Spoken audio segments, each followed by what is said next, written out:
Schumacher, producer of The Lion King.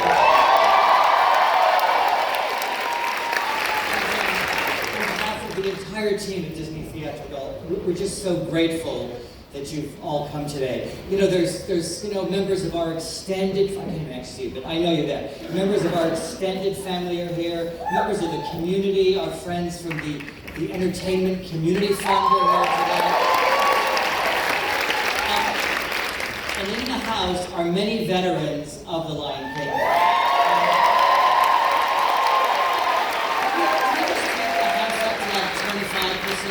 Because I want the original cast members to stand up. Well, actually, you are standing. Put your hands in the air.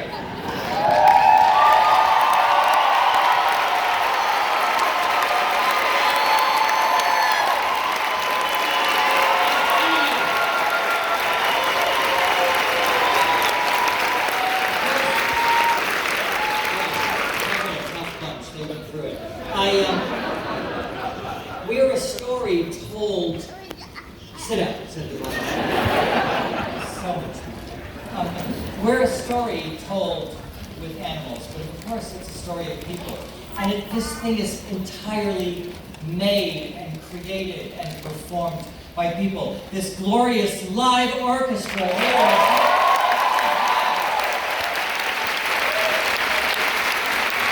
Many veterans from the very beginning had visited. And then there's our fantastic crew, the remarkable men and women in front of the house and back here who make this show happen.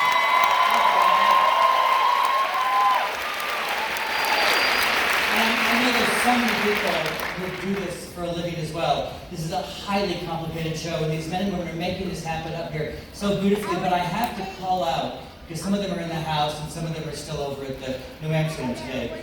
The members of the original crew of this show made this vision possible. They fought and figured out and learned how to do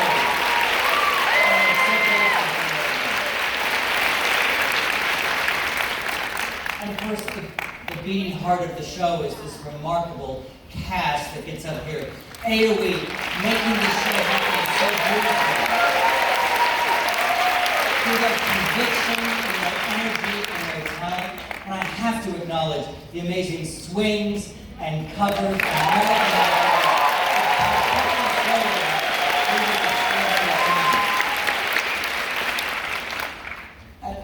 many of us have had a very emotional afternoon here. Those of us who've been doing this, love these many years. But I have to say there's one person whose vision, whose talent, whose tenacity and extraordinary leadership made The Lion King possible. It's the smartest thing we ever did. It's the best thing we ever did. Ladies and gentlemen, Julie Taymor.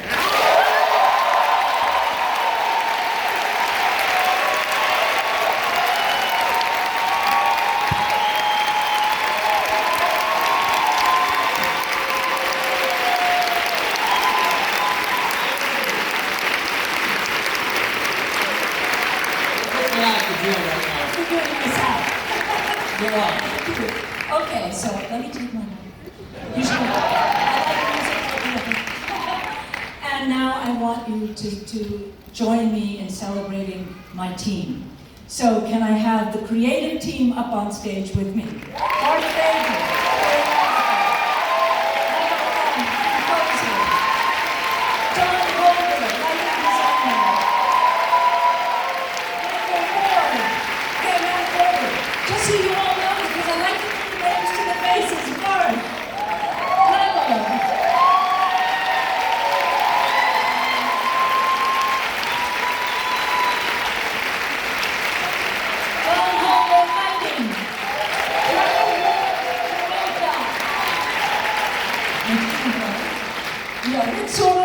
The fights.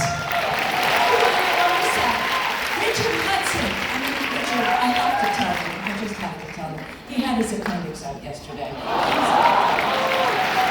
So, Michael Curry, who covers all the puppets on us. And Metzger, who is the orchestrator of the music. Roger Albers and Irene Recchi, who wrote the book.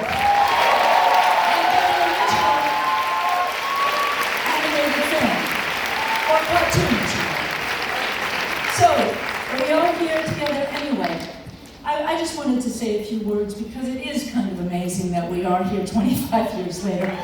Maybe longer for a number of you people who've worked on this, but I think this is what you call live theater. Yeah, and I think there's a reason we're not sitting on our couches or in our beds or looking in our iPhone, right? Wouldn't you say there's something live and living and a reason to be in this space? Let's celebrate the art. Let's celebrate something that can be back forever. And it also brings us all together and creates what I like to say is a sacred space. This is the origin of theater, for us to be here in the high times and the dark times. And the thing about The Lion King, and I really wanted to think about what I wanted to say here tonight, because we are in these strange times, but there is a circle of life, as we know. And I sat here tonight with all of you, or today, and listened to the songs, and where's Tim Rice? Did I see Tim? Where's Tim Rice? Is it Tim here? Tim!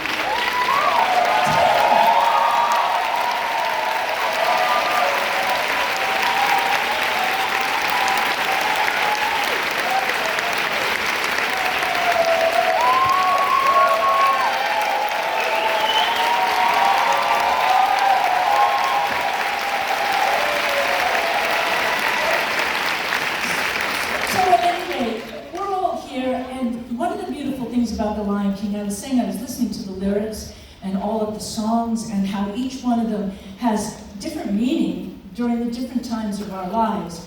We know what we've been through in the last 2 years. We know we've lost people. We know we have to live through it and go on in the circle of life.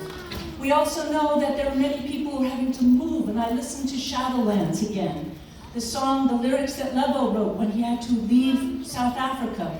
And this is when Nala has to leave and go on a migration. And we need to recognize that these songs are not just from the African story, but they're from stories of people all over the world right now who are having to get up and leave. So listen to those lyrics again.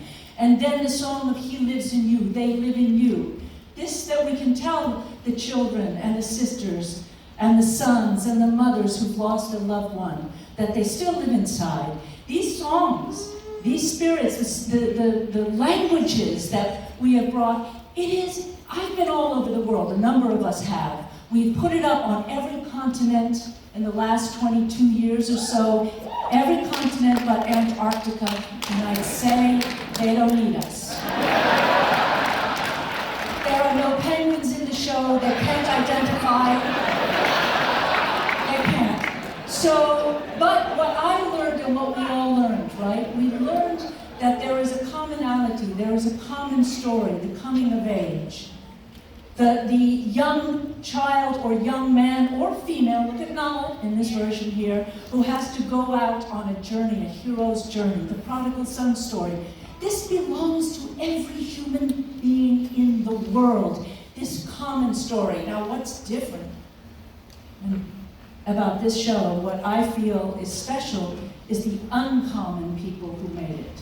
The uncommon way we told it. And it is that coming together that makes it so special. When I could work with these gentlemen and these women, there are a few, and these fabulous performers behind this screen, and these guys who did have to put up with it, I want to just say it's been the glorious journey of my life.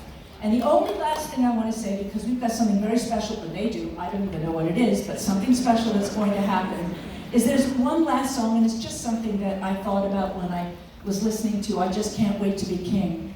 You know, we have all these stories from our trips. I sat next to Charles in England, Prince Charles. What? And he was the prince then? And that little kid started singing, I Just Can't Wait to Be King. It